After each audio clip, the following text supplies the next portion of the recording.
نحمده ونصلي على رسوله الكريم اما بعد فاعوذ بالله من الشيطان الرجيم بسم الله الرحمن الرحيم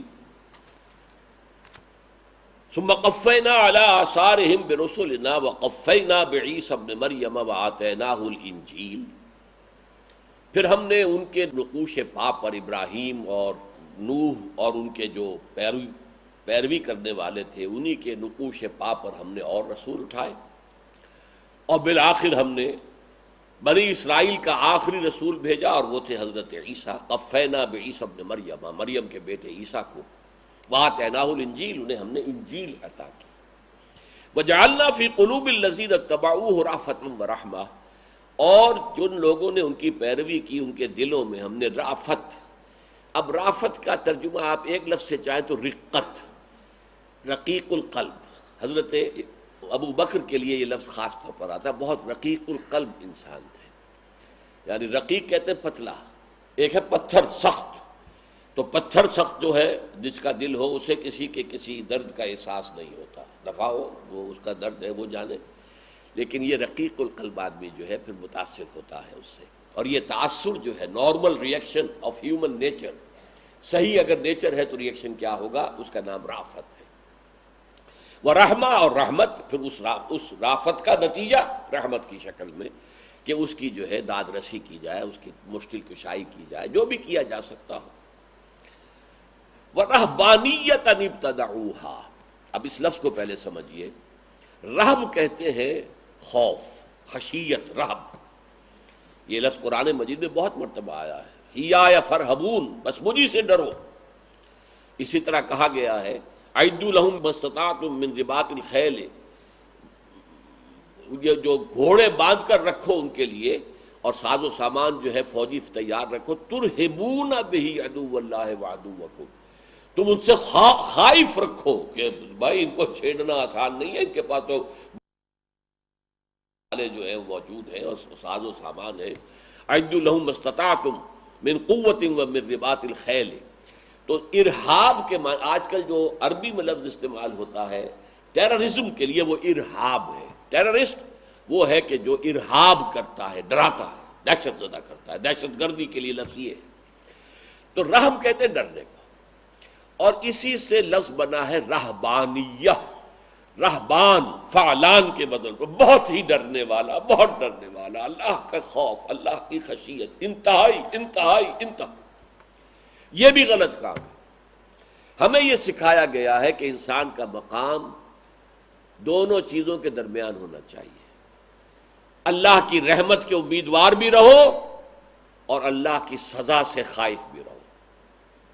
ان دونوں کے مابین، بین الخوف والرجاء، خوف بھی رہے، اگر خوف ہی خوف رہا تو آدمی جو ہے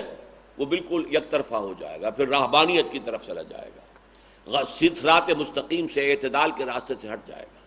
اور رجا امید، امید ہی امید ہے تو آدمی کھل کھیلے گا، اللہ معاف کرنے والا، جی کرو جو کچھ کرنا، کھاؤ پیو، حرام کاری جو کرنی ہے کرو، وہ معاف کرنے والا ہے، غفور ہے، رحیم ہے۔ یہ دونوں انتہائیں ہیں، خوف کی انتہا یہ بھی غلط، رجا کی انتہا یہ بھی غلط، بیچ بیچ میں ہونا چاہیے۔ تو جن میں یہ رہب جو ہے پیدا ہو گیا، رہبان، رہبان، جیسے غضبان نہایت غضبناک، رحمان بہت رحمت والا، تو فعلان کے وزن پر جو آتا ہے اس میں مبالغہ، رہبان، اور اس سے رہبانیت بنا، اسی رہب سے راہب بنا۔ راہب کسے کہتے ہیں؟ جو ڈرنے والا ہے، لیکن راہب کی جمع ہے رہبانیت، رے پر پیش آئے گی تو یہ راہب کی جمع ہے، رہبان، رہبان، اور رے پر زبر آئے گی رہبان، تو یہ جمع نہیں ہے، یہ تنہا ہے، یہ واحد ہے، لیکن انتہائی زیادہ ڈرنے والا، فعلان کے وزن پر اس میں مبالغہ۔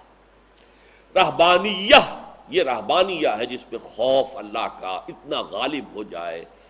اور آدمیوں میں بعض اوقات تقویٰ اتنا ہو جاتا ہے کہ بال کے کھال اتار رہا ہے، اور یہ ساری سی چیزیں جو ہے، لیکن اس کے بعد کیا ہوتا ہے اس کا رد عمل کہ سموچے اونٹ نے پھر نگل جاتا ہے، لیکن ایک وقت میں وہ بال کی کھال اتار رہا ہے کہ کوئی میرے پاس قطعاً کسی طرح کی بھی خطا نہ آنے پائے۔ تو یہ نیکی کا جذبہ بھی جب غیر متوازن ہو جائے، اس کے اندر جو ہے ایک ہیجان پیدا ہو جائے، نیکی کا ہیجان، جس کو کہ مولانا مودودی نے ایک لفظ استعمال کیا تھا رحمہ اللہ،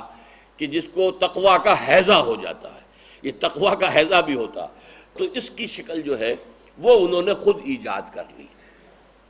نہ اپنے جسم کو کوئی جو ہے فرحت بخش چیز دیں گے، نہ اچھا کھائیں گے، نہ اچھا پہنیں گے، روکھی روٹی سخت ہوئی چبا چبا کے پانی سے کھا لیں گے، لیکن یہ کہ اس کے علاوہ کچھ نہیں، اور یہ کہ کوئی دنیا کی راحت نہیں، کپڑے کھردرے قسم کے، وہ بھی جسم کے تھوڑے سے حصے کے اوپر، جیسے کہ ہمارے ہاں بھی ابتدائی زمانے کے صوفیوں نے اونی لباس پہننا شروع کر دیا تھا، وہ کاٹتا رہے ہمارے جسموں کو، یہ اچھا ہے۔ کاٹن کا لباس جو ہے وہ کاٹتا نہیں ہے، آپ انڈر ویئر جو بناتے ہیں اور بنیان جو ہے وہ کاٹن کے ہوتے ہیں، تو یہ جسم کے لیے ایک راحت بخش چیز ہوتی ہے، اور اگر اون ہو تو وہ تو کاٹے گی۔ تو اس اعتبار سے پھر شادی نہیں کرنا، اب وہ اپنے جو نفس کے تقاضے کو کچلنے کے لیے بڑی بڑی ریاضتیں، بڑی مشقتیں، بہت اس کے اندر مراقبے کرنا، چلا کشی کرنا، 40 دن تک روزہ رکھنا، متواتر کچھ نہ کھانا، یہ سارے کام کیے گئے۔ کرسچین مناسٹسزم کی تاریخ میں واقعہ یہ ہے کہ انسان حیران رہ جاتا ہے۔ ان کے ایک بہت بڑے سینٹ کا معاملہ آتا ہے کہ وہ اچھا کبھی نہ نہانا نہیں، دنیا داری ہے یہ تو، جسم کو میلا رکھنا، کچیلا رکھنا، صاف نہ رکھنا، کیڑے پڑ گئے ہیں۔ تو ایک بہت بڑے سینٹ کے بارے میں آتا ہے کہ وہ پڑا رہتا تھا تو اس کے جسم میں جو چھالے پڑ گئے، پھر کیڑے پڑ گئے، تو کیڑا اگر کوئی گر جاتا تھا تو اس کو اٹھا کے پھر اپنے زخم کے اوپر رکھتا۔ یہ اپنے آپ کو تکلیف دینا، اس کو نفس کشی کہتے ہیں، سیلف اینیہیلیشن، اپنے نفس کو کچل دینا۔ یہ اس قرآن کہہ رہا ہے وَرَهْبَانِيَّةً ابْتَدَعُوهَا، یہ یہیں سے لفظ بدعت ہے۔ بدعت وہ شے ہے جو آپ خود ایجاد کر دیں، نہ اللہ نے حکم دیا ہے، نہ اللہ کے رسول کا وہ طریقہ ہے، آپ نے اس کو ایجاد کر لیا۔ اچھا، ہوتی ہے بدعت ہمیشہ نیکی کے جذبے کے تحت۔ یہ بدی کا جذبہ تو نہیں تھا نا، نفس کشی کرنا۔ نفس تو آرام چاہتا ہے، آپ اپنے گھروں میں رہیں، نرم بستروں پہ سوئیں، چارپائیوں پہ سوئیں، بیوی موجود ہو، سب کچھ ہو، کھانا پینا ہو، نفس تو یہ چاہتا ہے۔ آپ نے نفس کشی کی، اسے کچل دیا، اس کو اس کا جو جائز حق ہے وہ بھی نہیں دیا، نفس کشی جو کی ہے، تو یہ کسی برے جذبے کے تحت تو نہیں ہو سکتا، یہ نیکی کا جذبہ ہے۔ یہ نیکی کا جذبہ جو غیر متوازن ہو گیا ہے۔ جیسے آپ کیا کہتے ہیں، ٹیومر کیا ہوتا ہے، کینسر کیا ہوتا ہے،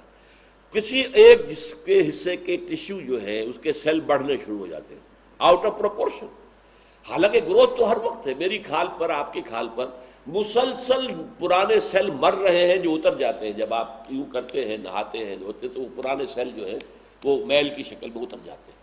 اور نئے سیل ان کی جگہ لے لیتے ہیں، لیکن توازن کے ساتھ۔ لیکن اگر کہیں کسی ایک جگہ کے سیل زیادہ بڑھنے شروع ہو جائیں اب یہاں پر، تو وہ ایک ابھار سا ہو جائے گا، اس کو آپ ٹیومر کہتے ہیں۔ وہ ٹیومر سمپل بھی ہوتا ہے، میلیگننٹ بھی ہوتا ہے۔ سمپل تو یہ کہ یہیں پر بڑھے گا، چاہے وہ ایک تربوز کے مطابق ہو جائے، لیکن وہ ایک ہی جگہ پر رہے گا۔ اور میلیگننٹ وہ ہے جو یہاں سے پھر اس کی جڑیں جاتی ہیں، اور وہی سیل جو ہیں وہ خون کے ذریعے سے کہیں جا کر جگر میں بیٹھ گئے، کہیں کڈنی میں بیٹھ گئے، کہیں دماغ میں پہنچ گئے، اب یہ کینسر جسم میں پھیل گیا۔ اب ظاہر بات ہے کوئی علاج نہیں ہو سکتا، سمپل اگر ہے ٹیومر تو اسے تو آپ کاٹ دیں گے تو بات ختم ہو جائے گی، لیکن اگر یہ ہو گیا ہے کینسرس میلیگننٹ تو اس کا بڑا مشکل علاج ہے، وہ ایک دوسری بات ہے۔ تو اصل میں out of proportion growth of your body is abnormal, اسی طرح out of proportion growth of نیکی از ایب نارمل، وہ بھی آپ کو غلط راستے پر ڈالتی ہے، ترک دنیا۔ اور اس ترک دنیا کا سارا فائدہ پہنچتا ہے شیطان کو، وہ خوش ہوتا ہے، مست رکھو ذکر و فکر صبح گاہی میں اسے، پختہ تر کر دو مزاج خانقاہی میں اسے۔ یہ دنیا میں آ کے مجھے چیلنج ہی نہ کرے، میرے ایجنٹوں سے لڑائی نہ کرے، میرے نظام کو ختم کرنے کی کوشش نہ کرے، یہ جو ہے یہ شیطان کی کامیابی ہو گئی۔ تو اس رہبانیت کو روکا ہے اسلام میں، اور فرمایا ہے اسلام کی رہبانیت جہاد فی سبیل اللہ ہے۔ جو تکلیفیں تم اپنے نفس کو دے رہے ہو غار میں بیٹھ کر، اللہ کی راہ میں جہاد کرو عدل کو قائم کرنے کے لیے، وہاں بھی تو بھوک آئے گی کہ نہیں آئے گی، تکلیفیں آئیں گی کہ نہیں آئیں گی، زخم لگیں گے کہ نہیں لگیں گے، ہاتھ کٹے گا کہ نہیں کٹے گا، اور تکلیفیں اور آئیں گی کہ نہیں آئیں گی۔ تو وہ تکلیفیں آئیں، لیکن یہ تکلیفیں پروڈکٹیو ہو جائیں گی، معاشرے کو بہتر کریں گی، باطل کا استحصال کریں گی، حق کا بول بالا کریں گی۔ یہ ہے پازیٹیو، یہ ہے اصل تصوف محمد الرسول اللہ صلی اللہ علیہ وسلم کا، سلوک محمدی۔ اس پر میرا ایک کتابچہ موجود ہے۔ لیکن انہوں نے کیا سکھایا؟ شیطان نے پٹی پڑھائی، جاؤ جی چھوڑو یہ دنیا، چھوڑو ان بدماشوں کے لیے، شیطانوں کے لیے، جو چاہیں کریں، کل کھیلیں، عیش کریں، جس طرح چاہیں لوگوں کو ستائیں، لوٹیں، خون چوسیں، یہ سرمایہ دار خون چوسیں اپنے مزدوروں کا، اور یہ زمیندار خون چوسیں اپنے کاشتکاروں کا، ہاریوں کا، کرنے دو انہیں، تم جاؤ، تم لو لگاؤ اللہ سے، مست رکھو ذکر فکر صبح گاہی میں اسے، اور پختہ تر کر دو مزاج خانقاہی میں اسے۔ شیطان ہر ایک سے اس کی حیثیت کے مطابق معاملہ کرتا ہے۔ کسی کو کہتا ہے نماز مت پڑھو، کسی کو کہتا ہے پوری رات نماز پڑھو۔ آپ کے حقوق نفس کے، حقوق بیوی کے ختم۔ لہذا اصل کیا ہے؟ اعتدال۔ وَرَهْبَانِيَّةً ابْتَدَعُوهَا، بدعت سے ابتداع، ما كتبناها علیہم، ہم نے وہ ان پر لازم نہیں کی تھی، الا ابتغاء رضوان اللہ۔ یہ ٹکڑا ذرا مشکل ہے یہاں پر، کہ ان میں دو ترجمے ہو سکتے ہیں۔ اگر تو ہم اسے جوڑیں کہ وَرَهْبَانِيَّةً ابْتَدَعُوهَا مَا كَتَبْنَاهَا عَلَيْهِمْ إِلَّا ابْتِغَاءَ رِضْوَانِ اللَّهِ، ہم نے نہیں ان پر فرض کیا تھا مگر اللہ کی رضا حاصل کرنا۔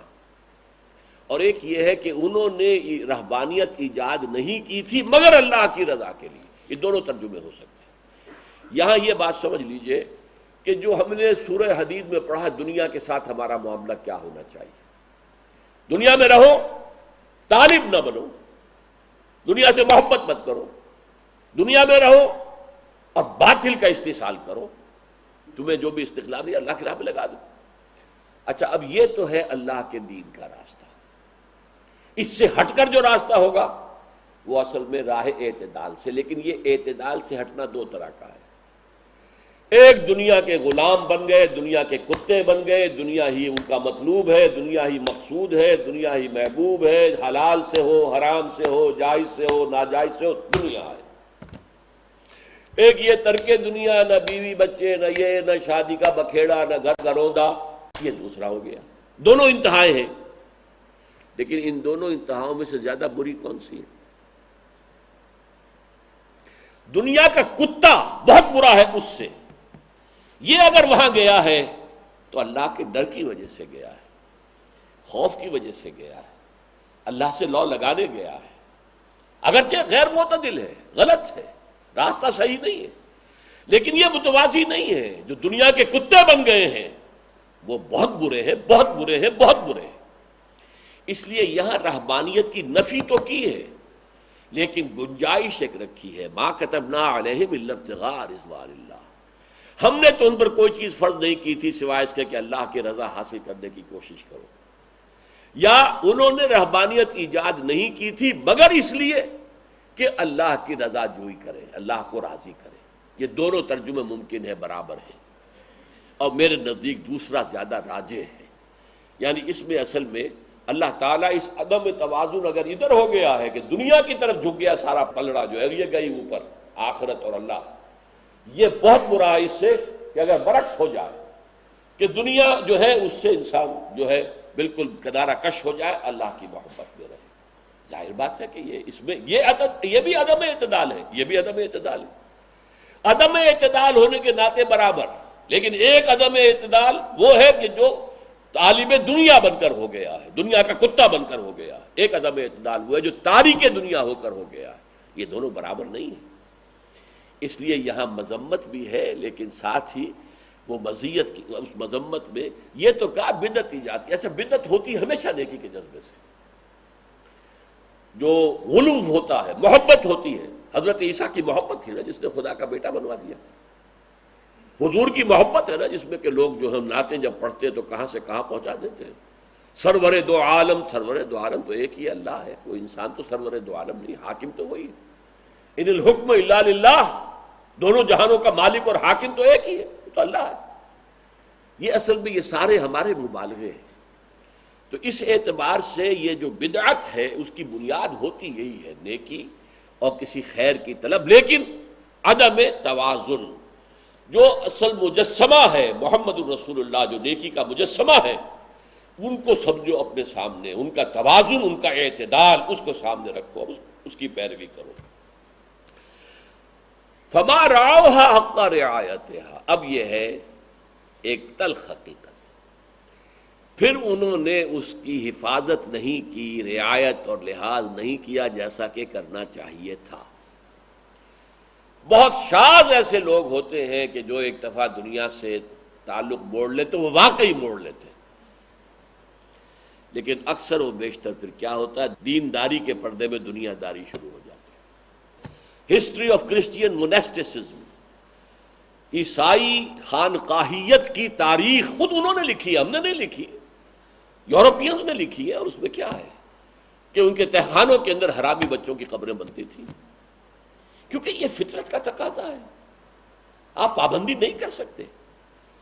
اندر سے وہ جوش اٹھتا ہے، اس کے بعد آدمی جو ہے جائز راستہ آپ نے بند کر دیا، وہ ناجائز پر جائے گا۔ فما رعوها حق رعایتها، کچھ لوگ تو ہوتے ہیں، کچھ لوگ ہوتے ہیں، عیسائیوں میں بھی ان کے جو بڑے بڑے سینٹس ہیں ان میں سے ایسے لوگ گزرے ہیں، ہو سکتا ہے بڑے بڑے سادھو قسم کے ایسے لوگ بھی گزرے ہیں، لیکن اکثر و بیشتر کیا ہوتا ہے،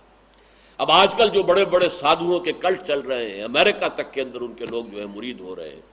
اور ان کے پاس کروڑوں کی دولت جمع ہو رہی ہے، تو رشی ہیں، فلاں رشی ہیں، فلاں یہ ہے، فلاں وہ ہے،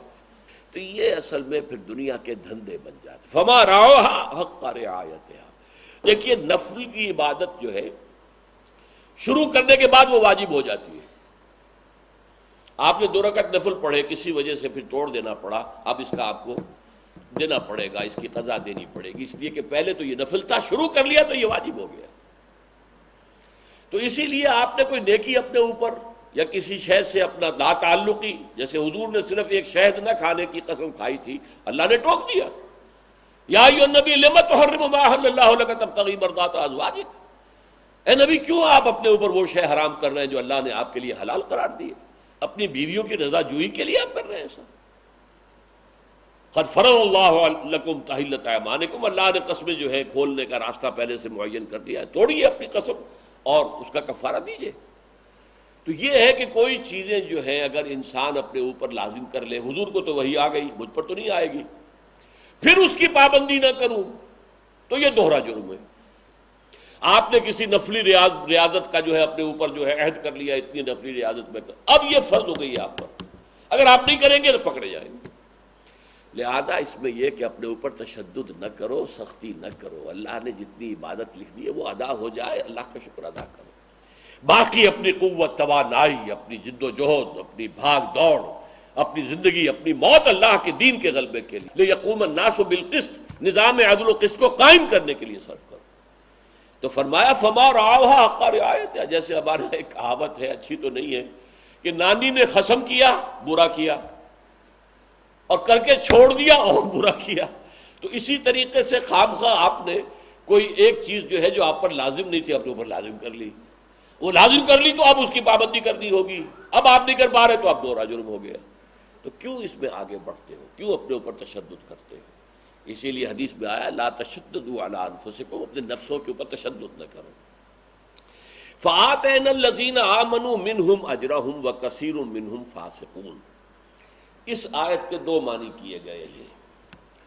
تو ہم نے جو لوگ ان میں سے ایمان لے آئے یا ایمان والے تھے انہیں ہم نے ان کا اجر عطا کیا، لیکن ان کی اکثریت بھی فاسقوں پر مشتمل ہے۔ تو یہ چیزیں جو ہے فرمایا کثیر منہم فاسقون، فآتینا الذین آمنوا منہم کا ایک ترجمہ یہ کیا عام لوگوں نے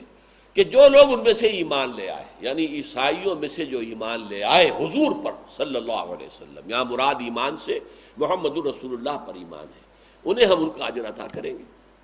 بلکہ بعض احادیث سے معلوم ہوتا ہے کہ ان کو دوہرا اجر ملے گا، جو اپنے نبی پر بھی ایمان لائے تھے اور محمد رسول اللہ پر بھی ایمان لائے، تو ان کو دوہرا اجر ہے اللہ تعالیٰ کی طرف، یہ بھی آگے آئے گا۔ ایک معنی جیسا کہ میں نے عرض کیا یہ ہے کہ جو ان میں سے مومن رہے، یعنی جو اپنے ایمان پر قائم رہے، اپنے عہد کو انہوں نے پورا کیا، جو پابندیاں اپنے اوپر لگا لی تھیں انہیں واقعی پورا کیا، انہیں نبھایا، تو ان کے لیے اللہ تعالیٰ کی طرف سے اجر ہے، کیونکہ بہرحال کسی گناہ کا کام تو انہوں نے نہیں کیا تھا نا، یہی تھا کہ جائز سے اپنے آپ کو محروم کر دیا، یہ گناہ تو نہیں ہے، یہ تو اپنے اوپر ایک اضافی پابندی لگا لینا ہے۔ تو ان دونوں ترجمے، میرے نزدیک دوسرا ترجمہ صحیح ہے کہ جو ان میں سے صاحب ایمان تھے اور وہ قائم رہے اور جو پابندیاں اپنے اوپر لگانی تھی ان کو نبھاتے رہے، ان کو تو ہم جو ہے ان کا اجر عطا کریں گے، یا ان کے لیے ان کا اجر محفوظ ہے۔ وَكَثِيرٌ مِّنْهُمْ فَاسِقُونَ، لیکن ان کی اکثریت فساق و فجار پر مشتمل ہے۔ اب اس کے بعد خطاب آ رہا ہے، یا ایھا الذین آمنوا اتقوا اللہ وآمنوا برسولہ۔ اس آیت کے بھی دونوں ترجمے ہیں، یہ دونوں پیرلل چلیں گے۔ اس میں آیا یہ خطاب اہل ایمان یعنی حضور پر ایمان لانے والوں سے ہے، یا یہ خطاب ان اہل ایمان سے کہ جو ان میں سے بھی ایمان والے تھے اور اب بھی کچھ موجود ہیں جو ابھی تک حضور پر ایمان نہیں لائے ہیں، ان سے خطاب ہو رہا ہے۔ یہ دونوں امکانات ہیں، کیونکہ یہاں اب در حقیقت اس آخری رکوع میں یہ دونوں مخاطب بن رہے ہیں۔ یا ایھا الذین آمنوا اتقوا اللہ، اے ایمان کے دعوے دارو، اے ایمان والو اللہ کا تقوی اختیار کرو، وآمنوا برسولہ، اور اس کے رسول پر ایمان لاؤ۔ اب ان الفاظ سے ظاہر ہو رہا ہے کہ یہ سابقہ لوگوں سے باتیں ہو رہی ہیں، اہل کتاب میں سے جو صالحین تھے۔ قرآن مجید بار بار کہتا ہے لیسوا سواء، یہ سب یہودی اور سب نصرانی ایک جیسے نہیں ہیں، ان میں نیک بھی ہیں برے بھی ہیں، ان میں وہ بھی ہیں جو راتوں کو کھڑے رہتے ہیں، تو ہر طرح برابر نہیں۔ ان میں وہ بھی ہیں کہ اگر ایک جو ہے دینار ان کے پاس تم رکھوا دو گے امانت کے طور پر تو وہ تمہیں واپس کر دیں گے، ایک قنطار بھی اگر رکھوا دو گے، اگر ڈھیروں سونا ان کے پاس رکھوا دو گے تب بھی خیانت نہیں کریں گے، واپس کر دیں گے۔ اور ان میں ایسے بھی ہے کہ ایک دینار بھی کسی کے پاس امانت رکھ دو گے تو وہ نہیں دے گا، غبن کرے گا، خائن ہوگا، الا ما دمت علیہ قائما، یہاں تک کہ اس کے سر پر سوار ہو کر نکلوا لو، تو وہ تو تم نے اپنی طاقت سے نکلوایا، اس نے تو نہیں دیا۔ تو ان میں ہر طرح کے لوگ موجود تھے، تو گویا کہ ان سے خطاب ہو سکتا ہے کہ یا ایھا الذین آمنوا اتقوا اللہ، اللہ کا تقوی اختیار کرو، کیونکہ اللہ پر تو ایمان کے وہ مدعی تھے، اس کا تو تقوی اختیار کرو۔ ایمان کے لفظ کا یہاں پہ اس لیے نہیں لایا اللہ کے لیے کہ اللہ پر ایمان کے تو عیسائی اور یہودی دونوں جو ہے وہ مدعی ہیں۔ تو یا ایھا الذین آمنوا اتقوا اللہ، اللہ کا تقوی اختیار کرو، وآمنوا برسولہ، اور اس کے رسول پر ایمان لاؤ۔ اب یہ جو آیت ہے یہ اس کا دوسرا رخ وہ میرے نزدیک زیادہ اہم ہے۔ یہ اہل ایمان مسلمانوں سے خطاب، اے ایمان کے دعوے دارو اللہ کا تقوی اختیار کرو اور اس کے رسول پر ایمان پختہ رکھو۔ اس کے کیا معنی ہے کہ پیروی کرو رسول کی، اسوہ بناؤ رسول کو، اپنے اندر کے اٹھنے والے طوفان چاہے وہ نیکی کے ہوں ان کی پیروی نہ کرو۔ نیکی کا بھی طوفان حد اعتدال سے تجاوز کرے گا تو دور چلا جائے گا، بدعتیں ایجاد کرو گے نیکی کے تحت، اچھے جذبے سے محبت کے تحت یہ بدعت ایجاد کرو گے، یہ بھی تمہیں بہت دور لے جائے گا۔ تو آمنوا برسول، اسی طریقے سے تم چاہتے ہو اللہ کا دین قائم کرنا دنیا میں تو رسول کا طریقہ ایمان پختہ رکھو کہ اسی طریقے پر وہ انقلاب آئے گا جیسے رسول لائے تھے صلی اللہ علیہ وسلم۔ یہ گویا کہ خطاب ہو گیا اہل ایمان یعنی حضور پر ایمان رکھنے والوں سے، کہ اصل ایمان جو ہے عملی اعتبار سے وہ رسول پر ایمان ہے، اتباع رسول کا ہے، اطاعت رسول کی ہے۔ دین جو نظام بنتا ہے وہ صرف قرآن کے بلاد پر تو بنتا ہی نہیں، وہ بنتا ہے قرآن اور سنت کو ملا کر۔ صرف نماز کا نظام بھی نہیں بنتا، 5 نمازیں کہیں قرآن میں ایک جگہ لکھی ہوئی ہیں، یہ ظہر ہے، یہ عصر ہے، یہ مغرب ہے، عشاء ہے، فجر ہے۔ کہیں لکھا ہے کہ عصر کی 4 رکعتیں ہیں، مغرب کی 3 ہیں اور فجر کی 2 ہیں؟ کہاں لکھا؟ سجدے کا ذکر ہے، قیام کا ذکر ہے، رکوع کا ذکر ہے، کہیں لکھا ہوا ہے کہ پہلے قیام ہے، پھر رکوع ہے، پھر قومہ ہے، پھر سجدہ ہے، پھر جو ہے بیٹھنا ہے، جلسہ ہے، پھر سجدہ، پھر کہاں لکھا؟ نظام اگر بنے گا نماز کا تو سنت سے بنے گا، صلو کما رأیتمونی اصلی، نماز پڑھو جیسے مجھے دیکھتے ہو کہ میں نماز پڑھتا ہوں، ورنہ نظام بن نہیں سکتا۔ تو پورا نظام عدل اجتماعی لیقوم الناس بالقسط وہ ہم نے محمد پر مکمل کیا، الیوم اکملت لکم دینکم واتممت علیکم نعمتی ورضیت لکم الاسلام دینا، وہاں سے لو نظام۔ اور وہ نظام قائم کیسے ہوگا؟ یہ بھی محمد سے لو صلی اللہ علیہ وسلم، انہوں نے کر کے دکھایا، جو جد و جہد کی، جس طور پر کی، جس طریقے سے کی، جن مدارج سے گزرے، جن مراحل سے گزرے، ہر مرحلے کے کیا تقاضے تھے، کس طور سے ان کو پورا کیا گیا، جس پر کہ میری کتاب ہے منہج انقلاب نبوی، وہ سیرت مطہرہ کا ایک انالیسس ہے، تجزیہ ہے ایک پروسیس آف ریولوشن کے اعتبار سے کہ اتنا عظیم انقلاب جس کی تعریف دنیا کرتی ہے، دشمن کرتے غیر مسلم کرتے ہیں کہ عظیم ترین انقلاب تھا، ڈاکٹر مائیکل ہارٹ مانتا ہے، ایم این رائے مانتا ہے، ایچ جی ویلز مانتا ہے، سب مانتے ہیں۔ وہ آیا کیسے تھا انقلاب؟ تو آمنو برسول ہی، زیادہ ایمفیسس جو ہے تمہارا ہاں اللہ پر ایمان ہے تو وہ آپ کا جذبہ محرکہ ہے، جو کرو اللہ کی رضا جوئی کے لیے کرو۔ آخرت پر ایمان ہے، وہ بھی جذبہ محرکہ ہے، آخرت کی فلاح مطلوب ہو، دنیا کا کوئی نفع، دنیا کا کوئی فائدہ نہیں۔ لیکن عمل کا سارا دار و مدار جو ہے، جو اس کو اقبال نے کہا ہے بمصطفیٰ برساں خیش را کے دی ہماؤس، اگر بہو نہ رسیدی تمام بولا بیس، مصطفیٰ کے قدموں میں اپنے آپ کو پہنچاؤ۔ دین تو نام ہی مصطفیٰ کا ہے، دی ہماؤس وہی ہے دین، دین ہے مصطفیٰ۔ اس لیے کہ سارا نظام زندگی، سارا نظام اعمال، حقوق اللہ کیا ہے، حقوق العباد کیا ہے، ان میں توازن کیا ہے، حقوق اللہ میں سر فہرست کیا ہے، حقوق العباد میں سر فہرست کیا ہے، یہ ساری چیزیں تمہیں ملیں گی محمد الرسول اللہ کے قدموں تک پہنچاؤ۔ بمصطفیٰ برساں خیش را کے دی ہماؤس، اگر بہو نہ رسیدی تمام بولا حبیس۔ بارک اللہ لی ولکم فی القرآن العظیم ونفعنی وإیاکم بالآیات والذکر الحکیم۔